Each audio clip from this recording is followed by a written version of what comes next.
What would you do if everything you owned fit inside a single canvas bag, and the only person who ever believed in you had just been put in the ground? What if the town that watched you grow up looked at you now and saw nothing worth saving? Just a girl with dirty hands and a dead man's tools, standing in the road with nowhere left to go. They called her foolish for buying the old tannery at the edge of Harrow Bend. They called it worse things too. But what was rotting inside those walls wasn't leather and ruin. It was something the whole county had walked past for 20 years, without ever once stopping to look. Pull up a chair, now. Find yourself a quiet corner. Tell us in the comments where you're listening from tonight, as we share the story of Tess Waller and the forgotten tannery on Coopers Creek Road. Tess Waller was 22 years old when she came back to Harrow Bend with a canvas bag on her shoulder and a hand plane tucked under her arm like a rifle. The hand plane had belonged to Orrin Castle, the woodworker, who had taken her on as an apprentice when she was 12 and her mother had gone, and her father had gone before that, and there was nobody left to claim her.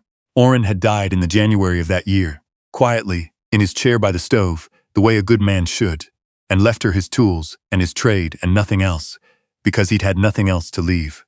The cabinet shop in Delsberg, where she'd spent the last 5 years, had closed the month after Orrin passed. The owner, a thin man named Pryor, who smelled of turpentine and impatience, had let her go with 3 weeks' wages and a handshake that felt like a dismissal. She had gone to Raleigh looking for work, and then to Greensboro, and then back again, following a shrinking loop until she found herself, almost without deciding it, on the county road that led home. Harrow Bend was not much. It sat in a low fold of the Carolina Piedmont, like something the hills had set down and forgotten to pick up. A main street with a hardware store, a post office, a diner, a bank with columns too grand for the building, surrounding farms, red clay roads that turned to muck in rain and dust in dry spells. People who had known each other their whole lives and held that knowing like a debt. Tess had grown up here, in the years before Orrin, in a house on the far side of town that didn't exist anymore, sold and torn down and replaced by a small storage facility. She had no family in Harrow Bend. She had no house. What she had was a reputation as the girl who had followed an old woodworker around like a shadow and thought she was a craftsman because of it. She stopped first at the feed and supply, where a man named Doyle Cutter had been sitting on the same stool behind the same counter since before Tess was born. He looked up at her over his reading glasses the way a man looks at something that doesn't quite belong. "Heard you were drifting back," he said. "Looking for a place," Tess told him. "Something small, something I can work from." Doyle set his glasses on the counter and folded his hands. "Not much available in town." Gant Hollowell picked up most of the Main Street properties after the hardware changed hands. He paused, the way people pause when they're deciding whether to say the next thing. "There's the old Castle Tannery, I suppose, out on Coopers Creek Road. But you can't rightly call that available. It's more a liability than a property." Tess knew the tannery. Everyone in Harrow Bend knew it. It had been Orrin's grandfather's operation, 2 generations back, before the family had gone into woodworking and left the leather trade behind. When Orrin died without any heirs of blood, the county had taken it on for back taxes. It had been sitting empty for close to 20 years. "What's the asking?" Tess said. Doyle looked at her the way people would keep looking at her for the next several months, like she was a small creature doing something technically impressive but ultimately pointless. "County's holding the deed, tax sale, maybe $40 to clear it." He tilted his head. "Tess, it's a wreck. The roof's more hole than roof. The pit's been dry since the 90s. The smell alone." "I'll go look at it," she said. He nodded slowly. There was something in his eyes she would think about later. Not pity exactly, but a careful, waiting kindness. The kind that expects to be needed soon. She walked out into the October afternoon with the hand plane under her arm and started down Coopers Creek Road. The word got ahead of her.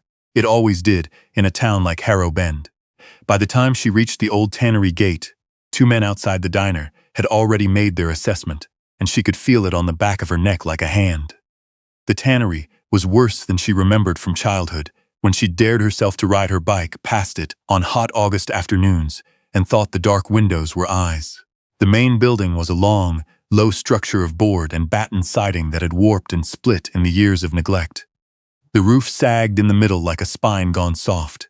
Vines had pulled at the siding until whole sections hung loose, and the ground around the building was a tangle of sumac and pokeweed gone to seed. The tanning pits were concrete basins sunk into the earth behind the main structure, dark and dry and smelling still, faintly, of something chemical and animal. A secondary shed had lost its roof entirely and stood open to the sky like a roofless chapel. The one thing still standing straight was the stone chimney at the far end of the main building. It rose up out of the wreckage with an almost stubborn dignity, as if it hadn't gotten word that the rest of the place had surrendered. Tess stood in the weeds and looked at it for a long time. She had $41 in her bag. It was not a metaphor. It was the sum total of what remained after 3 weeks of diner work in Greensboro and a bus ticket south. $41. The hand plane. A change of clothes. Orrin's smallest draw knife, folded in a cloth. She laid the $40 on the counter at the county assessor's office the next morning. The woman behind the desk, a brisk, sensible person named Marjorie Pace, who had clearly processed stranger transactions, counted the bills, filled out the deed, and handed it across with the practiced efficiencies of someone who had learned not to offer opinions. Outside, Gant Hollowell was leaning against his truck. Gant Hollowell was a big man who wore success the way some men wear cologne, thoroughly, and in quantities that affected people nearby. He ran a property company out of the building that used to be the hardware store and in the past decade had purchased or leveraged roughly a third of the developable land in the county. He had the kind of smile that never quite reached the temples. "Tess Waller," he said, like she was an item on a list. "I heard you picked up the old castle wreck." She said nothing. She shifted the hand plane to her other arm.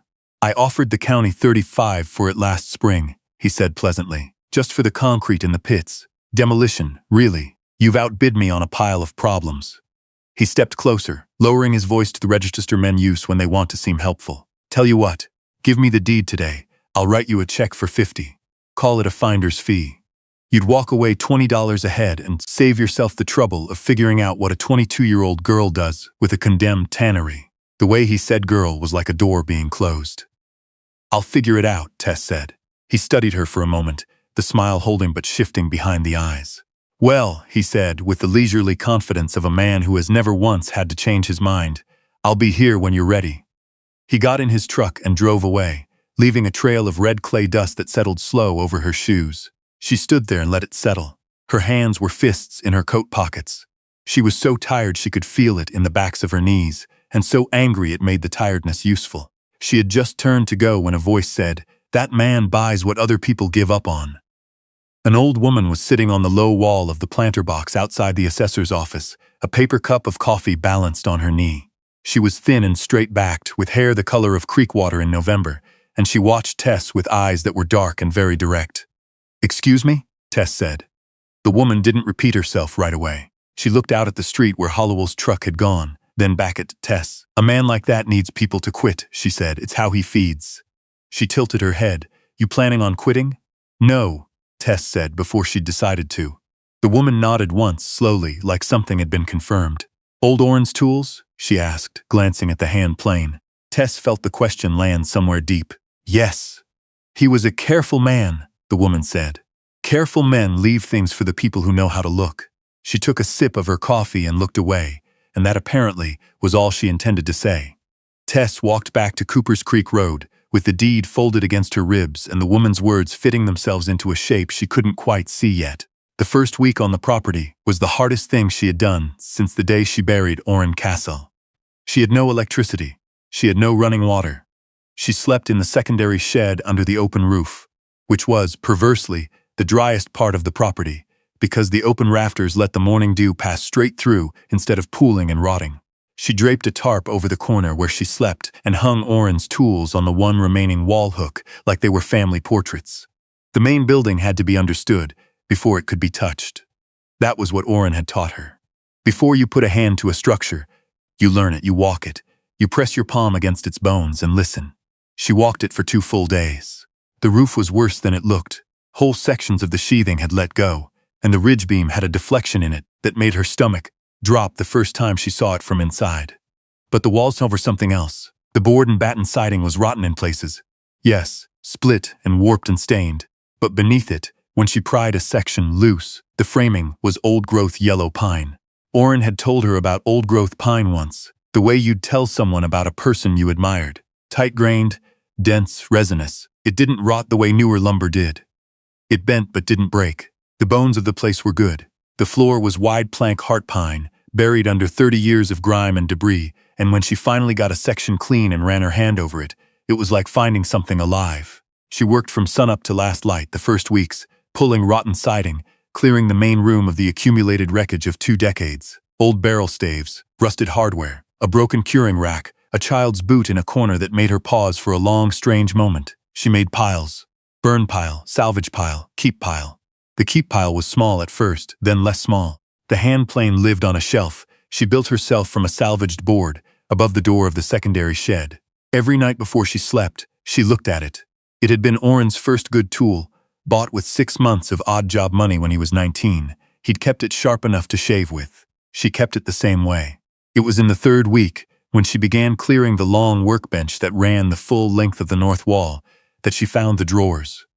The bench was a massive piece of construction, 8 inches thick, 12 feet long, bolted to the wall studs with carriage bolts the size of her thumb. She'd assumed it was a work table built for the tanning operation, for stretching and scraping hides. But the construction was wrong for that. The wood was different.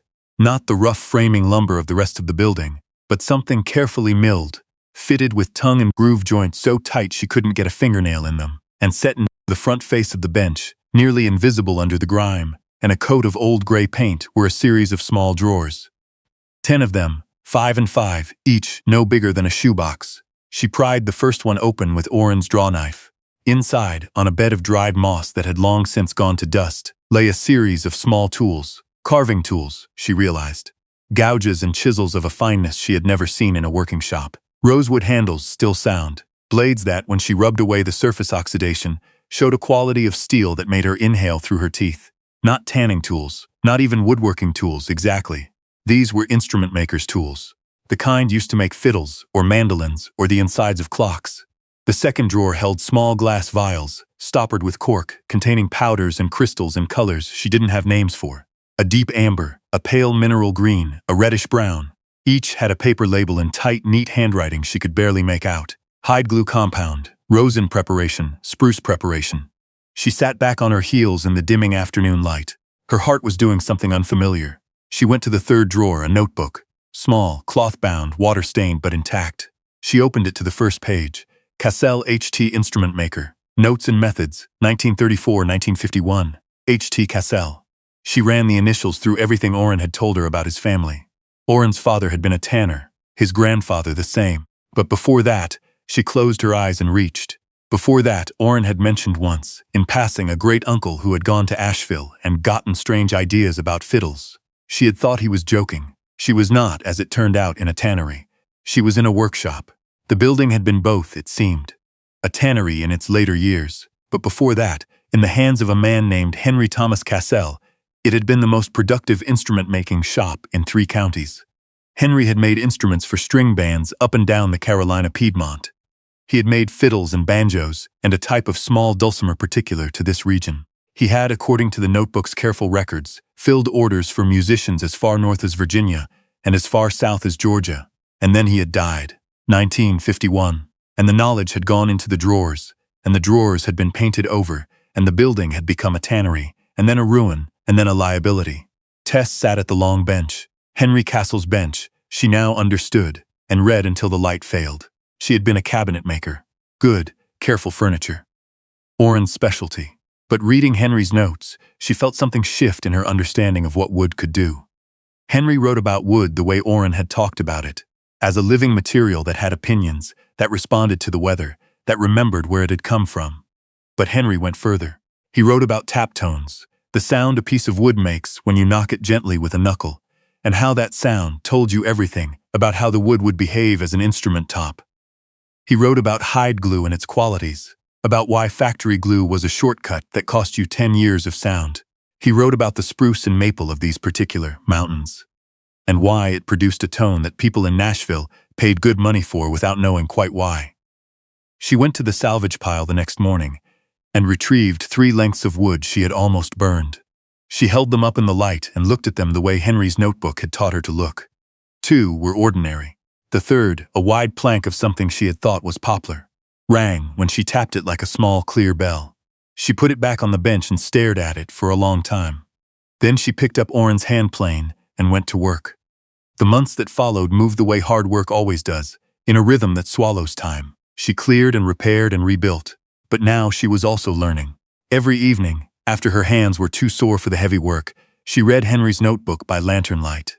She practiced the carving tools on scrap wood, learning the gouges, re-understanding the relationship between blade and grain that Orrin had taught her in one language, and Henry was teaching her in another.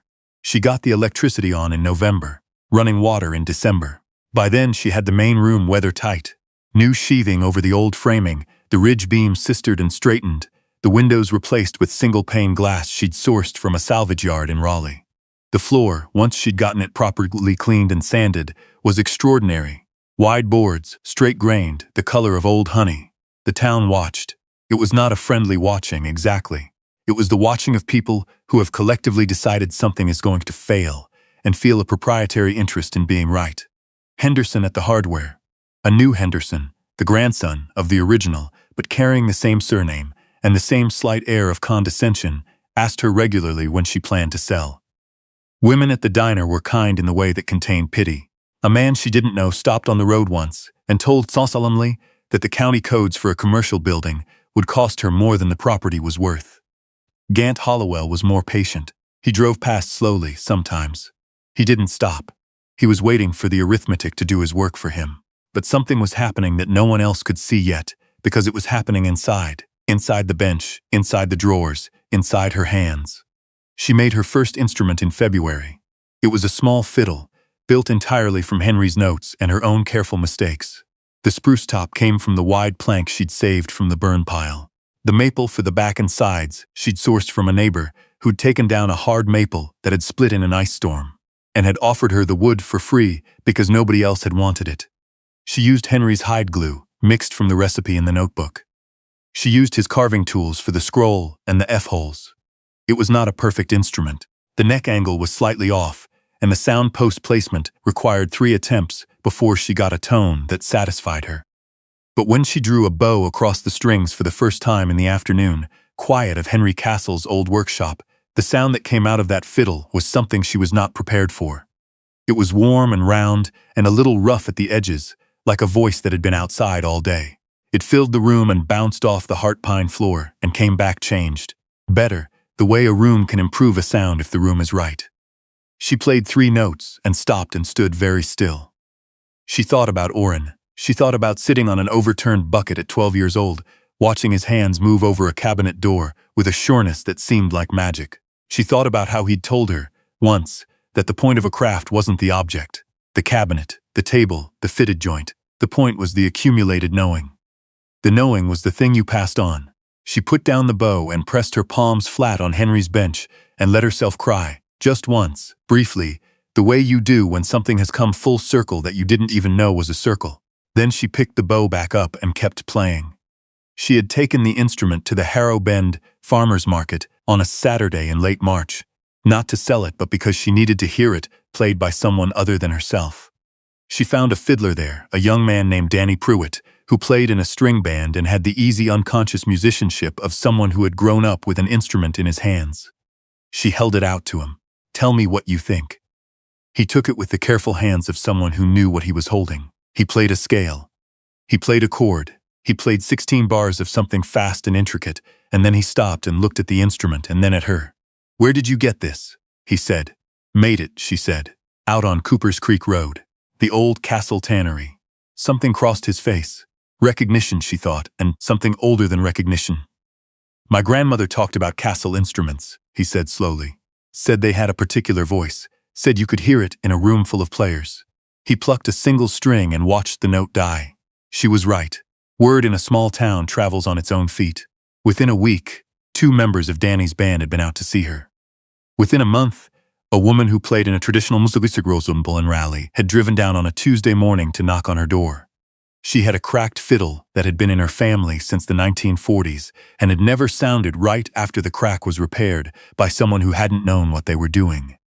Tess looked at the repair. She looked at the instrument. She recognized the style of the scroll. "Who made this?" she asked. The woman looked at the label inside the F-hole. "H.T. Castle," she read. "I never knew who that was." Tess stood for a long moment in her doorway, looking down at the fiddle, and felt the shape of something she had only half understood settle completely into place. She invited the woman in. By early summer, The secondary shed had a new roof, timber-framed, with Danny Pruitt's help on a weekend, paid for with the first commission she'd taken on, a repair job for the Raleigh woman's cast cell fiddle. The main building had a proper sign above the door, hand-lettered on a piece of the original heart pine flooring she'd saved, Cooper's Creek Instrument Works. People came. Quietly at first, and then less quietly. Musicians from the region who had heard about the young woman who was working in an old method, using hide glue and tap tones, and a notebook from 1934.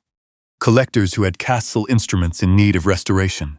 A fiddlemaker from Tennessee who drove down specifically to see the bench and spent 4 hours there without buying anything, just looking and asking careful questions, which Tess answered without self-consciousness, because that was how Orrin had always handled a serious inquiry. Dr. Marion Hughes, a musicologist at UNC Chapel Hill who specialized in Piedmont traditional music, came in August. She had read about H.T. Castle in an archive. He appeared in one photograph, 3 footnotes, and a 1948 county fair program, and had been trying to locate his instruments for a decade. She sat at Henry's bench for a long time, turning the notebook pages with the care of someone handling something irreplaceable. "This is a primary source," she said, her voice very quiet. "This is documentation of a regional tradition that we thought was entirely lost." She looked up at Tess with an expression Tess would carry with her for years. "How did you know to look?" "I didn't," Tess said. "I just knew to clear the bench." Dr. Hughes's article in the Journal of American Folklife was published the following spring. It referenced the Cooper's Creek Instrument Works and the rediscovery of the Castle method. It named Tess Waller as the craftsperson who had located the archive and resumed the tradition. Harrow Bend read the article the way small towns do, with a complicated mixture of pride and retrospective certainty that they had always known. The diner put a copy in a frame. The county paper ran a story with her photograph. Gant Hollowell said nothing, publicly, but he had sold his remaining Cooper's Creek Road property by November, and his truck stopped making its slow passes. There was a morning in October of that year, 2 full years after Tess had walked back into Harrow Bend with $40 and a dead man's hand plane, when she stood in the open doorway of the workshop and looked at what the place had become. The heart pine floor caught the early light and threw it back warm. Henry's bench ran the full length of the north wall, its drawers properly cataloged and labeled, the carving tools cleaned and ordered. On the side wall, a row of instruments in various stages, a fiddle body waiting for its top, 2 banjo necks, a dulcimer she was building for Danny Pruitt's grandmother, who was 90 years old and had not owned an instrument since her childhood one fell off a wagon. Orrin's hand plane was on its shelf above the door, exactly where she'd put it the first night. She took it down and turned it over in her hands. The tote was smooth from use, his use, mostly all those years, and a little of hers now worn into the same places. The blade, freshly sharpened, caught the October light. She set it against a piece of wood she'd been fitting for a fiddle top and pushed it through the grain, and the shaving came up in a long, thin curl, the wood releasing its smell of resin in cold mornings, and she thought, this is what he left me, not the tool, the way of seeing. She set the plane down and picked up a gouge from Henry's set. Her set now passed from hand to hand like a language, and bent over the wood and got to work. The tannery that Harrow Bend had laughed at became in time simply the Castle place. Not because the name of Tess Waller was forgotten, but because, in the way of good things, it had stopped being a story about one person and become something the town held in common. A place where the knowing had survived. A place where someone had been stubborn enough, or desperate enough, or maybe just careful enough, to clear the bench before she judged what was underneath it. If you had asked Tess what she had done, she would have told you the same thing she told Dr. Hughes, the same thing she told Danny Pruitt when he asked her at that March market, the same thing she told herself on the hard nights in the first winter, when the cold came through the tarp, and the $40 was a memory, and the hand plane was the only thing in the shed that felt certain. She hadn't rescued anything. She hadn't discovered anything. She had just shown up and paid attention to the bones of a building, to the sound of an old plank tapped with a knuckle, to a notebook written by a man she had never met, but somehow knew, the way you know a teacher in the quality of the tool they leave behind. The knowing was always there, waiting in the drawers. Somebody just had to care enough to open them.